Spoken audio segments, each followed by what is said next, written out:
सभी भक्तों का मेरे YouTube चैनल राधे कृष्ण में हार्दिक स्वागत। दिन बृहस्पतिवार, तारीख 28 मार्च 2024। चैत मास में सुनी जाने वाली देवी महापुराण अध्याय 3। तीसरे अध्याय में देवी के महत्व के बारे में बताया गया है। देवी द्वारा त्रिदेवों को सृष्टि आदि के कार्यों से नियुक्त करना, आदि शक्ति का गंगा आदि 5 रूपों में विभक्त होना, ब्रह्मा जी के शरीर से मनु तथा शतरूपा का प्रादुर्भाव, दक्ष की कन्याओं से सृष्टि का विस्तार, आदि शक्ति द्वारा भगवान शंकर को पत्नी के रूप में प्राप्त होने का वरदान प्राप्त होना। श्री महादेव जी बोले, जो शुद्ध और मूल प्रकृति स्वरूपिणी जगदम्बा है वह साक्षात परम ब्रह्म है और वह ही हमारी देवता भी है। जिस प्रकार से ब्रह्मा या विष्णु और स्वयं मैं शिव इस जगत की उत्पत्ति, पालन और संहार के कार्यों में नियुक्त है, उसी प्रकार अनेक ब्रह्मांडों में निवास करने वाले करोड़ों प्राणियों के सर्जन, पालन और संहार का विधान करने वाली महेश्वरी ही है। निराकार रहते हुए वह महादेवी अपनी लीला से देह धारण करती है। उन्हीं के द्वारा इस विश्व का सृजन किया जाता है, पालन किया जाता है और अंत में उन्हीं के द्वारा संहार किया जाता है। उनके द्वारा ही यह जगत मोहग्रस्त होता है। प्राचीन काल में वह पूर्णा भगवती ही अपनी लीला से दक्ष की कन्या के रूप में, हिमवान की पुत्री के रूप में तथा अपने अंश से विष्णु लक्ष्मी के रूप में, ब्रह्मा की पत्नी सावित्री तथा सरस्वती के रूप में हुई।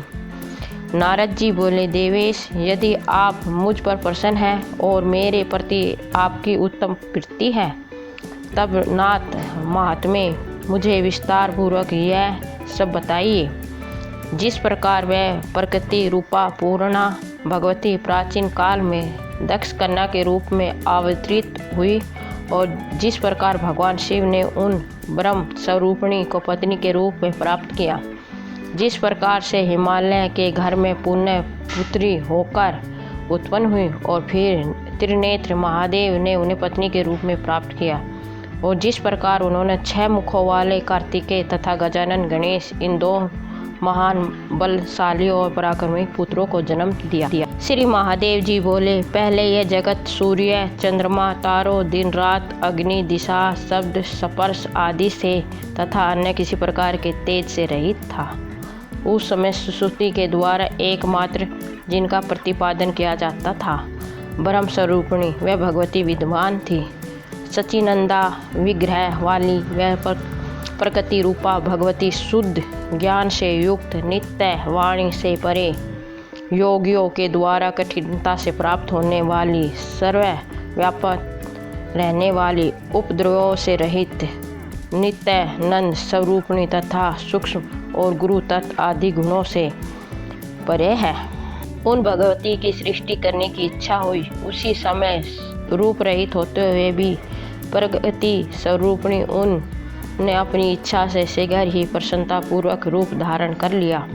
उनका विग्रह निखरे हुए काजल के समान था, विकसित कमल के समान सुंदर मुख था, 4 भुजाएं थी, नेत्र लाल वर्ण के थे, बाल खुले हुए थे और दिशा रूपी वस्त्र से सुशोभित, सतुल तथा उन्नत स्तनधारी ज्योतिर्मयी व सिंह की पीठ पर विराजमान थी।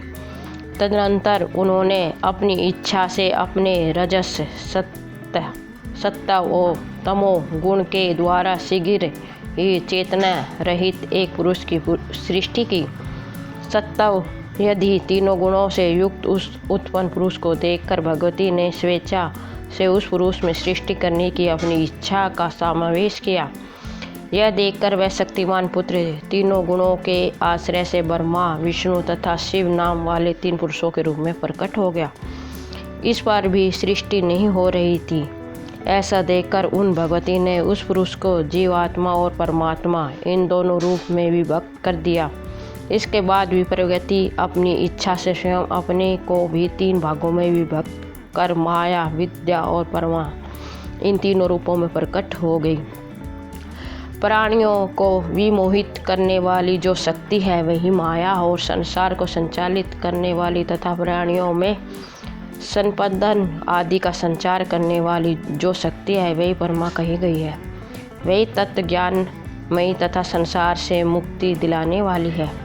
माया के वशीभूत जीव जब उस परमा शक्ति की उपेक्षा करने लगा तब उन्हें मोह आत्मिकता उस माया का आश्रय ग्रहण करने वाले वह पुरुष भी विषयों के प्रति आसक्त होने लगे।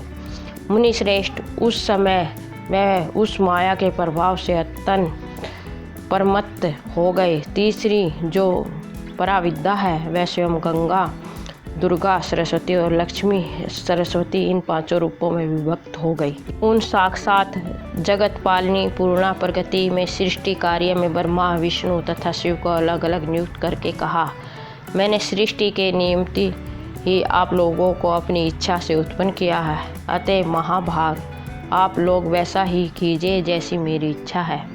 ब्रह्मा अनेक प्रकार के विचित्र तथा असंख्य स्वर और जगम प्राणियों की निर्बंधम भाव से उत्पत्ति करे।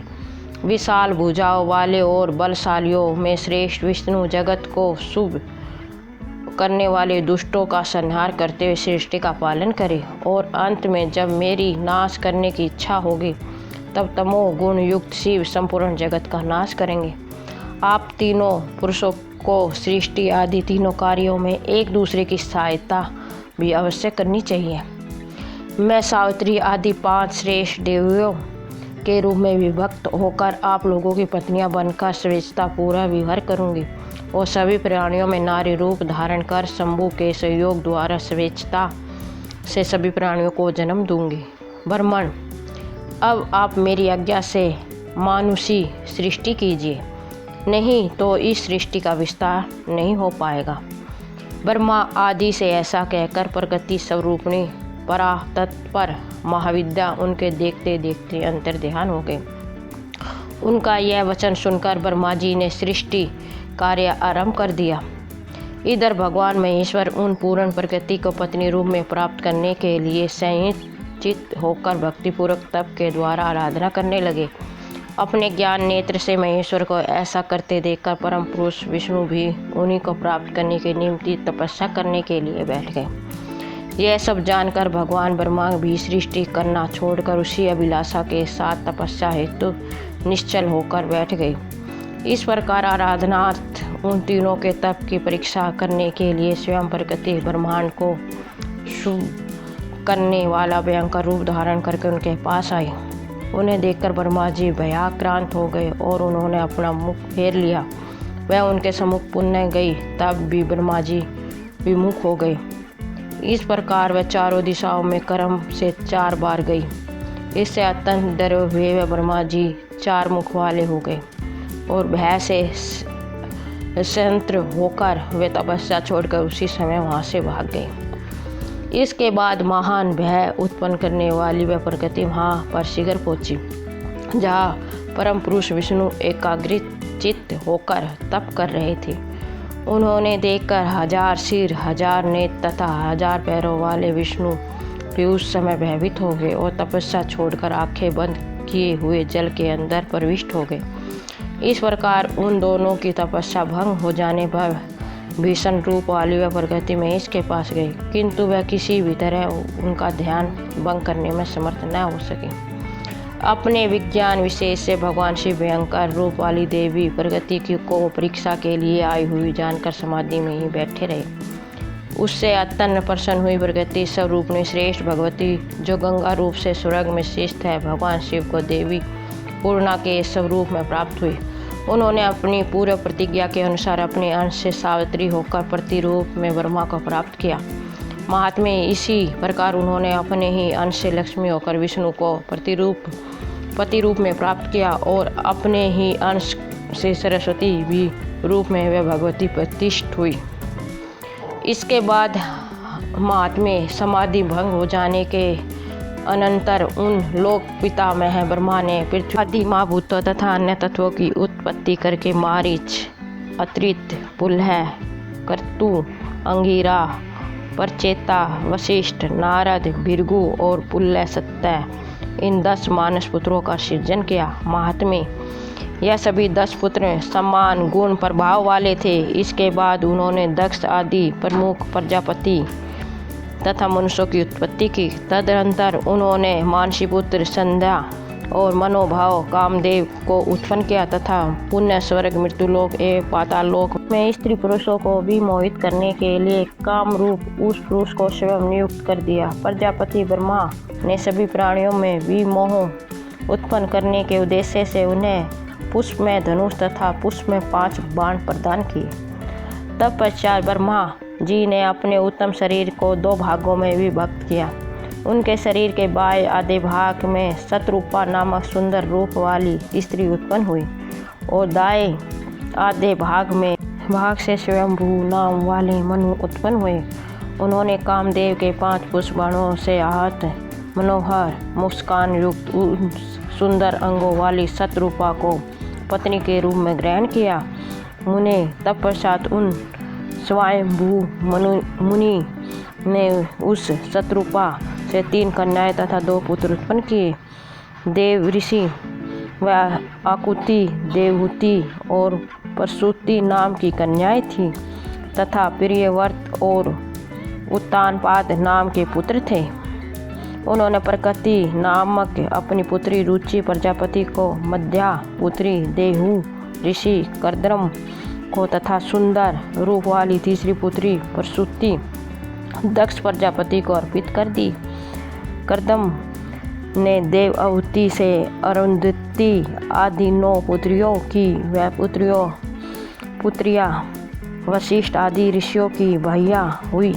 प्रजापति दक्ष की 14 कन्याएं आदित्य, दीप्ति, धनु, काष्ठ, अरिष्टा, सुरसा, तमी, मनु, क्रोधवंशा, तारावसा, ताम्रू, विंता, कद्रुभा, सवा और भानुमति यह उन कन्याओं के नाम कहे गए। उन्होंने उनमें से सवा नाम की कन्या अग्नि को और शेष 13 कन्याएं ऋषि कश्यप को प्रदान कर दी। कश्यप ने स्वयं उन्हें पत्नियों से नाना विधि प्रजाएं उत्पन्न की।